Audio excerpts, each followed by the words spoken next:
Rajamouli direction లో cinema వస్తుందంటే cinema lovers ఆ సినిమా గురించే ఎదురు చూస్తూ ఉంటారు.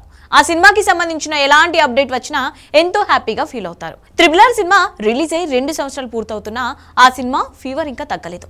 తాజాగా ఈ సినిమా స్క్రీనింగ్ జపాన్ లో ప్రారంభమైంది.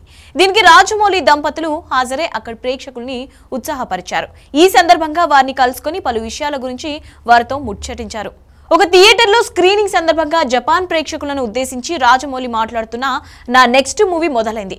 స్క్రిప్ట్ కి సంబంధించిన వర్క్ కంప్లీట్ అయింది. ఇంకా నటీనటుల ఎంపిక పూర్తి కాలేదు. కేవలం హీరోని మాత్రమే ఎంపిక చేశాం. అతని పేరు మహేష్ బాబు, తెలుగు యాక్టర్. మీలో చాలా మందికి అతను పరిచయమే. మహేష్ చాలా అందగాడు. వీలైనంత త్వరగా ఆ సినిమాను పూర్తి చేసే రిలీజ్ టైంలో మహేష్ ని ఇక్కడికి తీసుకొచ్చి మీ అందరికి పరిచయం చేస్తాను అని వారికి ప్రామిస్ చేశారు.